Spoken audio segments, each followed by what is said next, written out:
Hey guys, what's up? My name is Anthony. Welcome to another edition of B&A Sports Talk, episode number 450. Special episode. We are talking about Daniel Jones again. It feels like I'm going to talk about Daniel Jones at least like once a week, once every 2 weeks, because there's going to be a story that comes out. There's going to be working with Galladay, and I'm talking about the hype, and then we're all going to say, Daniel Jones has the weapons now. Let's see if he can do it. And that's basically the only thing you talk about the Giants at this point, like especially if you're in mainstream media, because they don't really know a lot about the ins and outs. They're not going to talk about the edges for the Giants. We're going to talk about the same thing with Daniel Jones. And basically why I'm making this video is because Stephen A. Smith, man. Max Kellerman I think he's a little level-headed. He said Daniel Jones, he's good, but they may regret not taking Justin Fields. But he wasn't revolutionary. He wasn't a Trevor Lawrence. If Trevor Lawrence is on the board, we pick him. But it's Justin Fields. You got to go along with the plan. What Stephen A. Smith said is repugnant. You know, I'm going to play it for you YouTube listeners, but for Anchor listeners and audio listeners, I'm just going to skip it because I really don't feel like editing it in post. So listen to it. Defense. Are you ready for this, Max? The Eagles are a mess. The Giants are the best balanced team in the league, in the division. Yeah. Max. Yeah. I'm making a prediction that Daniel Jones will be the worst quarterback in the NFC East. Okay. And I'm going to make a bold prediction that he'll be the second best quarterback in a division of four quarterbacks. You just saw the clip of Stephen A. Smith basically say, fourth quarterback in the division? You know, Ryan Fitzpatrick, I believe at the end of the season, Daniel Jones will eclipse him because all Ryan Fitzpatrick has now is the experience. And that's it. You know, Ryan Fitzpatrick, when the play breaks down, he makes some dumb plays too. He had some bad games too. You know, and he, by the way, never made it to a playoff game, never won a playoff game. He went 10-6 with the Jets, impressive, but he's never done any of that. He's not a long-term quarterback. He's a quarterback who can come in for a couple games, put up a couple good stats, and it feels like he's aging. He's aging a little bit well. Like, I'm actually kind of surprised. But that means Jalen Hurts is better than Daniel Jones. And I bet you he thinks that, you know, Nate Sudfeld, who's on the 49ers, I guess, the Joe Flacco is better than Daniel Jones. Because Stephen A. Smith wants to, I guess, be, unique. Max Kellerman is level-headed. He said, okay, he'll be the second. He didn't say he's not a delusional Giants fan and be like he's going to be the best quarterback in the division. And he might be, but I don't think so. So what's up with the Daniel Jones hate, man? I don't understand. Now, I've been saying this. I think his arm strength is fine. Rodarius Williams' coach went on the Big Blue, whatever it's called, Big Blue Hour or something. There's so many Giants podcasts. I lose the name of each one. But basically, he came on and said, I had my first eyes on Daniel Jones, and I'm like, this is a quarterback. That's what you need. You need a guy that's big, that's thick, and he's gotten bigger and thicker. You know, they said in the beginning, like, I was impressed with his size. Take a look at from his freshman, his rookie year, to now his third year. It's been 2 years, and he's just gotten bigger. Now, the things that this will help with, I don't think it'll help that much with fumbles. That's just an experience thing. I think it will help with his arm strength, though. The coach said, his arm strength, he was just great. Now, I don't think it's, a Josh Allen, Patrick Mahomes, but Eli's wasn't really that strong. What he has is accuracy down the field. Now, sometimes it's like 5 inches off. You're like, oh, come on, Daniel, just push it a little bit deeper. I think that he really did struggle towards the end of the year with that injury. Don't forget, 90% of quarterbacks, Joe Judge said, wouldn't have played. So that shows his heart, his grit, his awareness, his toughness, his ability to want to play. And I want a guy like that. I don't want a guy to be like, I'm not sure if I can do it, coach, today, because that's not the right mindset coming into the game. And what we're going to put Mike Glennon in? No, he knows he's the best quarterback, and he has that confidence. He has that basic duty of, I'm waking up at 5 in the morning, I'm going to outwork everybody. And now he has the full team together, that leadership that I've been talking about for the past few weeks, getting guys together, going out to a bar, and not feeling guilty about getting COVID, So I think that this Daniel Jones team, everyone's coming out and saying good things about him. No, you get guys that say, I don't think he's the right guy. I think Amani Toomer said I'm not quite sold on Daniel Jones. That's all right. People have their own opinions. I think he can be an average quarterback, and that's all we need. We need Daniel Jones to be the 15th best quarterback this year, the 16th, and we'll win the division. We don't need him to be Patrick Mahomes. We don't need him to be Aaron Rodgers. We don't need him to be Deshaun Watson. We need him to be Daniel Jones, good deep ball, learn how to live for another play sometimes, and don't have those dumb interceptions like the Tampa Bay Buccaneers. And he really only had 1-2 of those games this year where Daniel Jones, what are you doing? His rookie year, he had 5 of them against the Patriots. But you always see flashes with Daniel Jones, which is something that you like.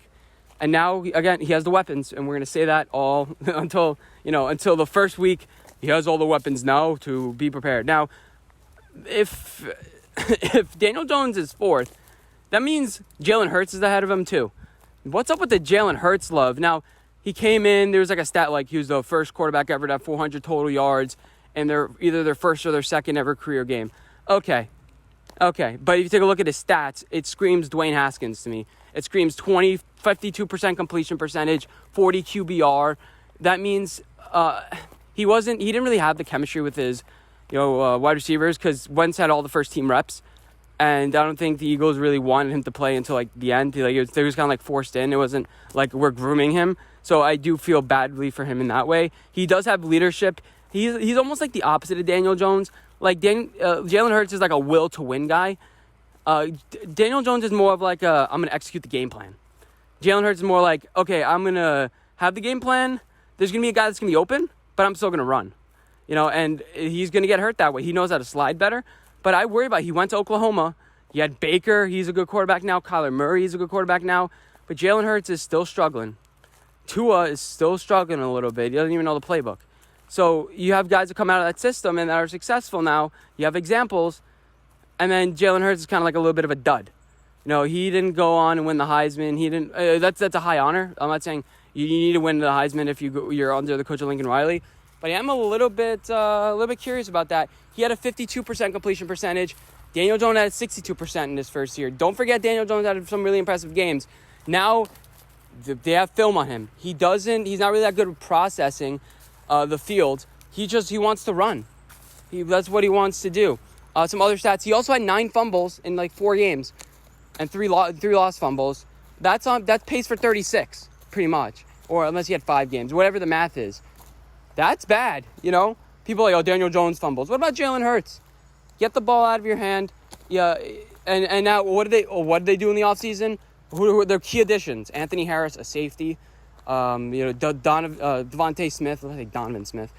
And that's it. Maybe you think that the guy that they had last year, that really good rookie receiver that came out of nowhere, is going to improve. But that's it. Zach Ertz is probably on the way out. You're not really helping him that much. Andre Dillard's coming back. You have Lane Johnson coming back. Brandon Brooks. But do I trust those guys to stay healthy? No. And it wasn't like he was being pressured a whole bunch last year. He was pressured 22% of his dropbacks. And I think that's an even stat. It doesn't matter like you getting pressured based on like where you're running or whatever the play is. Daniel Jones was 30%. So you can't even say he had a bad offensive line. Now, he probably had a bad run game. I didn't check. And he was playing teams like the Saints. He had some impressive throws. But can you do it consistently? And what that 52% completion percentage says is no. Now, we could dive into the film. I've been kind of keeping track of Jalen Hurts. I may make like a separate video, kind of, I wouldn't say a film analysis, but like a in-depth, like how good actually is Jalen Hurts. Can he be good? But I made a Dwayne Haskins video saying, this guy has some traits. He needs to be able to, he has a good arm. I think that he was going to mature. Now, Jalen Hurts, he has maturity. That's something's good about him. But then Dwayne Haskins, he didn't have the accuracy. The game never came to him, and he had moments. Every quarterback has moments. It's not like he's missing every single throw. You have a quarterback that's always going to show moments and make you a little bit hyped. He's a leader on the field. He's like Tim Tebow. He's Tim Tebow, maybe with a little bit better accuracy, that can run a little bit better. But we all know what that ceiling is. He's going to inspire your team. But do I trust Nick Sirianni? What Nick Sirianni said is that what Nick Sirianni said is we're going to keep it simple. So that kind of, maybe a little bit better. We're going to keep the system simple, and so he can execute them. But they don't have the talent. With Bama, he was thrown into wide open receivers. It was like, okay, this read's going to be open. I don't even need to think about whether he's going to be open or not. I'm just going to throw it because I know he's going to be open. And sometimes you already see him open within 10 yards because, the talent is just so much better. I'm trying to think of whether I got any other notes. He's not top 40 in Chris Sims' rankings. There's a reason for that. You have guys like Trey Lance ahead of him, guys that are rookies that are ahead of him, Tua's ahead of him. That's pretty much all I got to say. I think all this Hurts love is just the Cardinals game because everyone got so hyped, like, he was a Hail Mary away from tying the game. But really, I think if we dive into the film, you see some good playmaking, but it's not consistent enough to drive a team down the field. What about the Washington game? It was awful.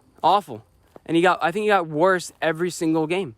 You had the Saints in the Cardinals game, and everything is down there. Well, as the team's got more film on him, learn his tendencies, learn where he's going to run. You got to pass it, boy. You got to pass it, even when your guys aren't open. And again, I don't think the Eagles put him in the exact right spot. I think it's going to be a little bit better than last year. But to say he's better than Daniel Jones, I mean, come on. Maybe you look at him a better football player. You look at him like stereotype football player. But mano a mano, man, I don't think he holds a candle. Jones is bigger, thicker, and just a more accurate downfield passer, and that's what you need to be successful in the NFL. But hope you guys did enjoy this video, and I'll see you guys in the next one. Bye, guys.